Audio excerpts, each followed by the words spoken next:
All right, so the first video for 4.3 is going to be really short. We're just kind of going over one quick thing. So the first thing is factored form. Factored form looks something like this. It's literally like when the quadratic is actually factored down, kind of before you do the FOIL method, or I guess you consider after you factor. And we're going to run through how to factor in just a minute too. So your factored form would look something like this, and this is just kind of generic. Like, you might have a coefficient on the outside, and then you'd have your factors. So your factors could be P and Q, something like that. So of course you would have numbers in there, but that's just what your generic form looks like once it's kind of all factored down. And those factors end up representing the x-intercepts. All right, so we can use the FOIL method. So say we have just an example, like x minus 3 and x plus 5. Something like that. So just to recap the FOIL method, I know we know it. We're going to run through it really quickly. So this is an acronym. F stands for first. So we multiply the first two terms together. X times x would give us x squared.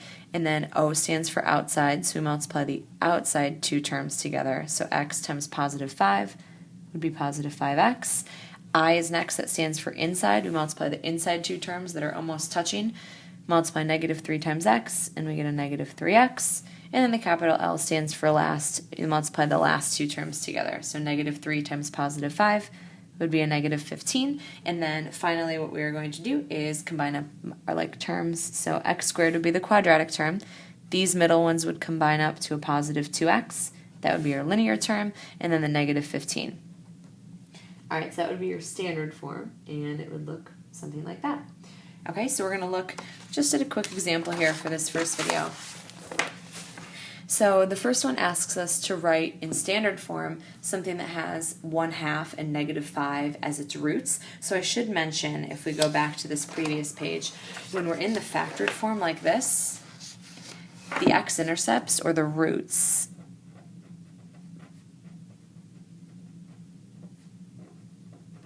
are P and Q once we get into that factored form. Because remember, just like we were doing before, when you set a linear piece like this equal to 0, you'd add P.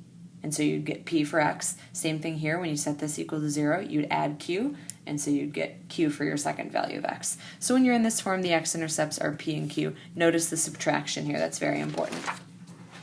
So, for example, if we go backwards and we say that one of our roots is 1/2, that means one of our factors must have been x minus 1/2. And then if negative 5 is one of our roots, that means one of our factors must have been x minus negative 5, which of course we would change to plus a positive. And then when we're saying equation, the fact that it's an equation is very important, so we always put an equals 0 on the end. So we use these numbers to set up our factors, and then we set an equals 0. So the reason we just learned the FOIL method is because we're going to FOIL this out. So x times x first gives us x squared. The outside, x times positive 5, gives us a positive 5x. Inside, negative 1/2 times x gives us a negative 1/2 x. And then negative 1/2 times 5 gives us negative 5/2. And then don't forget, we do have that 0 on the right-hand side. An equation means there should be an equal sign. Now, when we're dealing with fractions like this will pop up in the homework. You want to clear out those fractions. So this denominator is 2. So if we multiply everything by 2, it'll clear out the fractions. So multiply every single term by 2. So this is going to become 2 times x squared is just a 2x squared. 2 times 5x is 10x. 2 times negative 1/2, like I mentioned, the 2's would cancel, and we would just have negative 1x. And then 2 times negative 5/2, again, the 2's would cancel, and we'd have negative 5. On the right, 0 times 2 is still just 0. So for our final answer, we'll combine like terms. So these middle two, I just subtract 10x minus 1x, and I get 9x minus 5, and so this would be my equation. All right, so just a quick little video for that first part. Okay, so now we kind of have an idea of what it means to break down build up roots into an equation. We're going to be breaking down an equation into its roots. And so that reverse process is actually what we're most interested in. And so we're going to be talking about solving equations by factoring. We did the graphing method. We used tables off a calculator. Factoring is going to be the most practical. It's going to be the one that you end up using most frequently. So here's just an example. Let's say we factor and we end up like this. We have x plus 3 and then times x minus 5 equals 0. So factoring has been done before. I know you guys have seen it. It's always something that people have trouble with, so we're going to go through a lot of examples to kind of refresh your memory on factoring. So say you come up with this. If you know that this thing times this thing equals 0, well, we have this, it's called the zero factor property. It tells us that the only way for two things to multiply together and equal 0 is if one or both are equal to 0. So that means then x plus 3 must be equal to 0, or x minus 5 must be equal to 0. And then you'd solve, you get x by itself. Those are your answers. So that's what it means to solve an equation by factoring. So we've got a number of different methods that we're going to be looking at. The first method, this section in particular, we're going to be factoring out a GCF.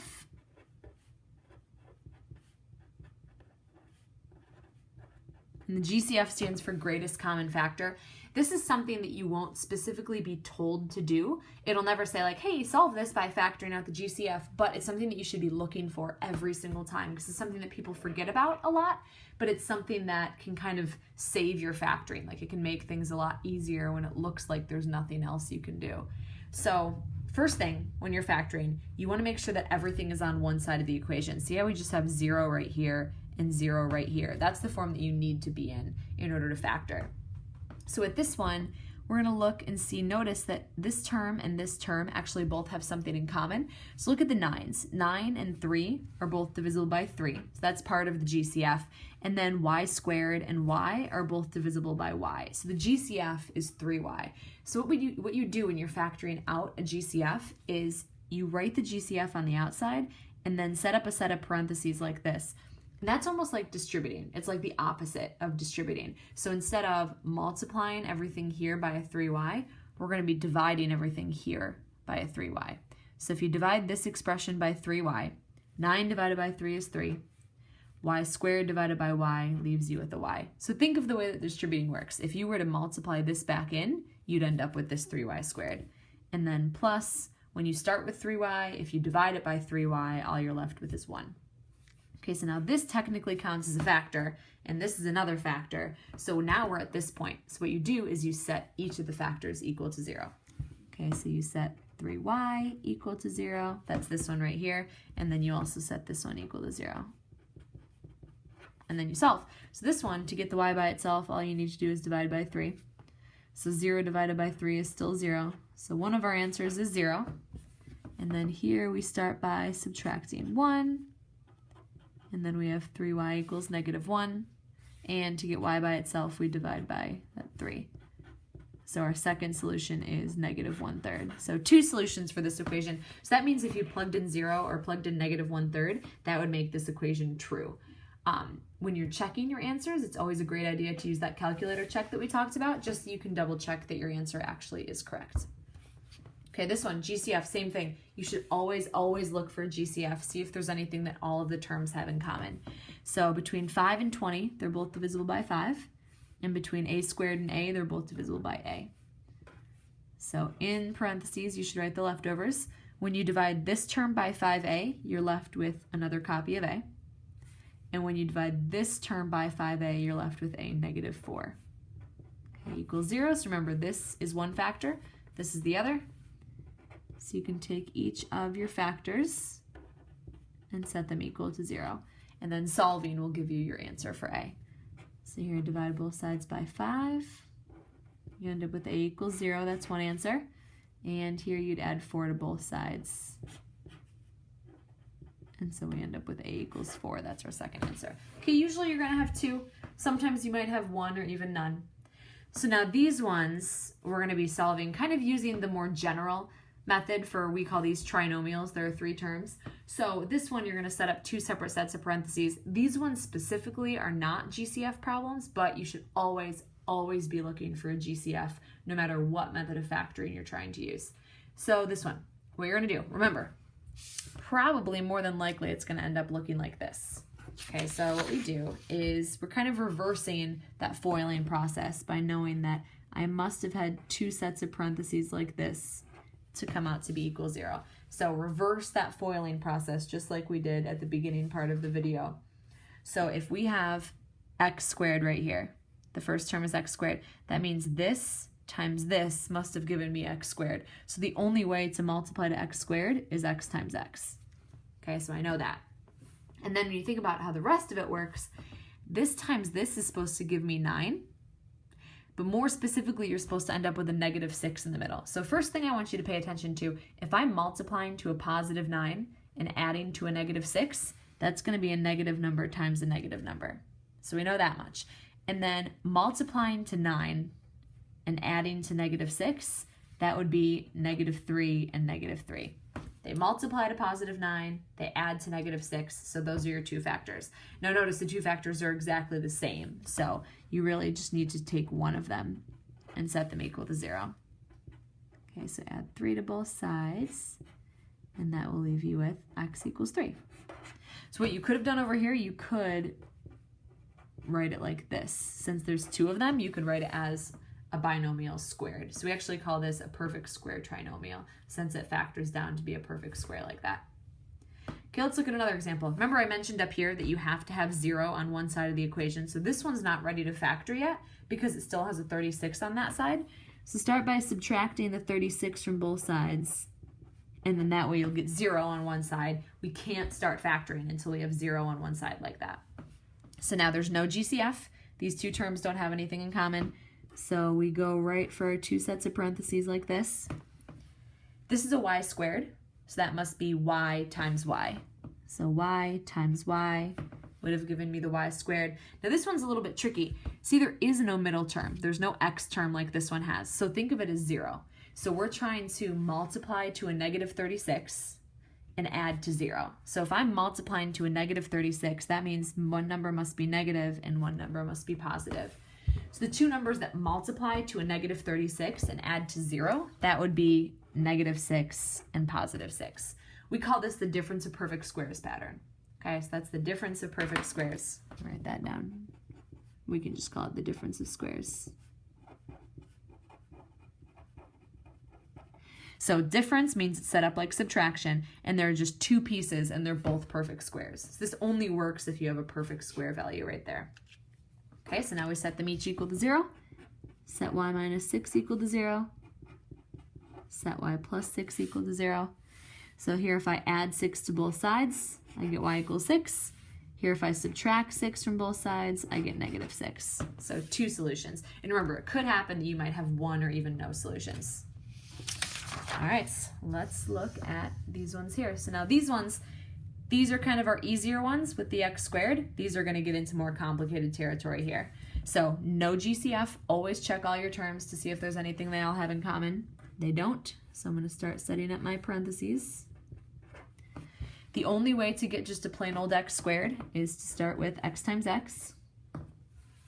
And then we are trying to multiply to negative 15 and add to negative 2. Okay, so multiplying to negative 15 means one's negative, one's positive.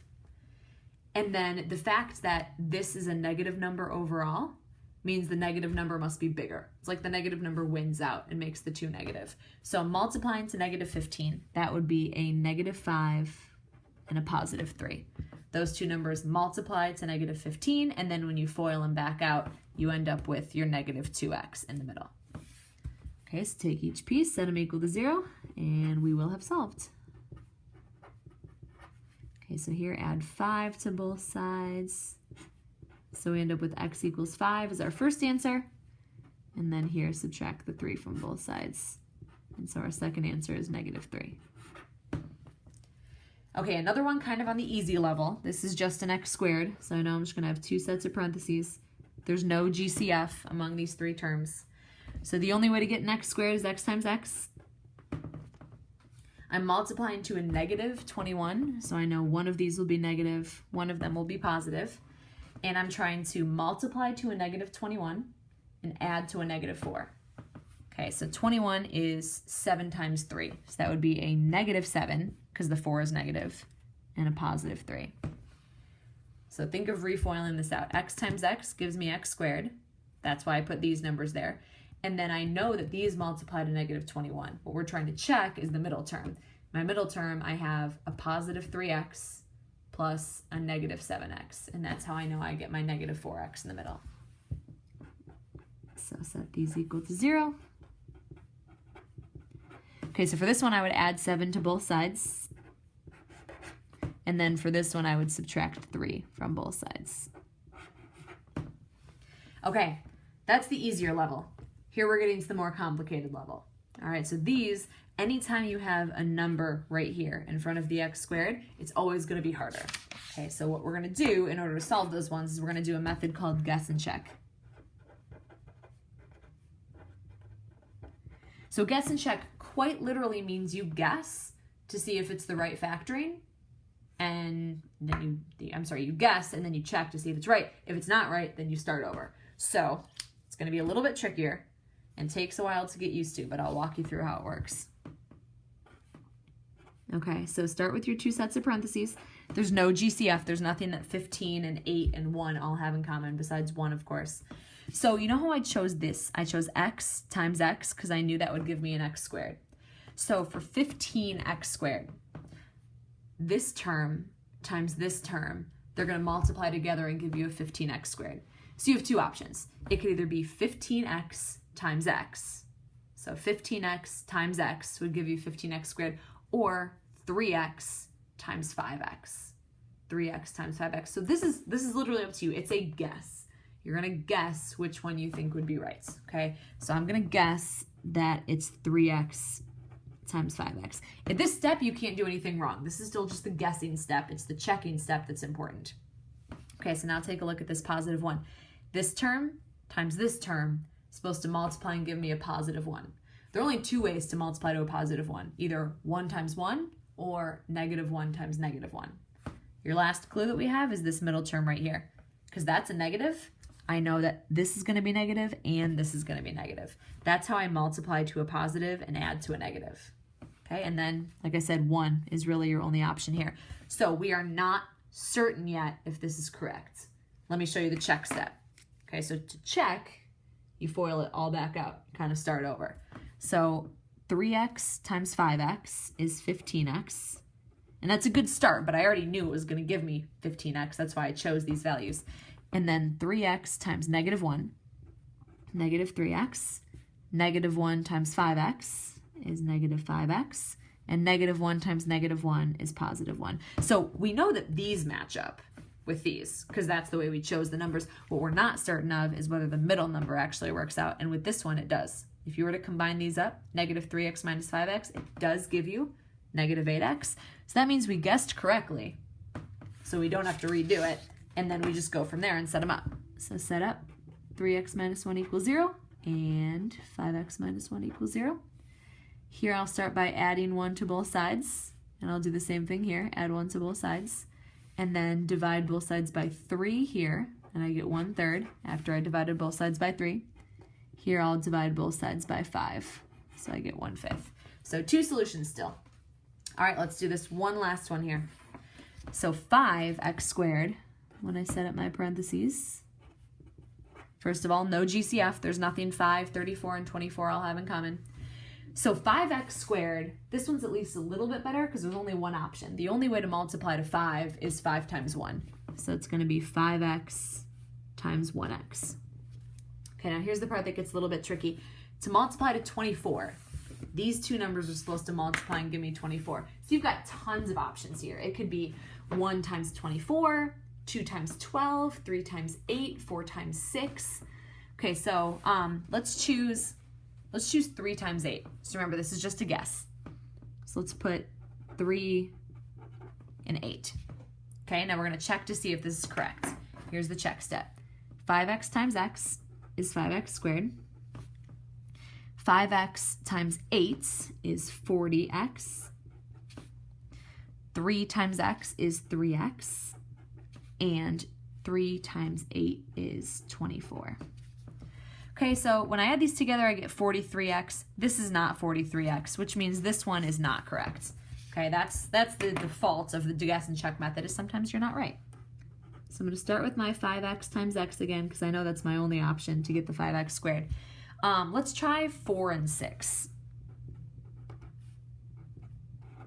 Okay, so 4 times 6, I know that gives me 24. Let's check. So 5x times x is 5x squared. 5x times 6 is 30x. 4 times x is 4x. And 4 times 6 is 24. Okay, so these, there we go. 30x plus 4x does give me 34x. So this one's right. Okay, so now let's set those equal to 0. So set 5x plus 4 equal to 0, and set x plus 6 equal to 0. This one's easy. Here I just have to subtract the 6. This one requires an extra step. So subtract the 4 from both sides, like that, and then divide both sides by 5. And there we go.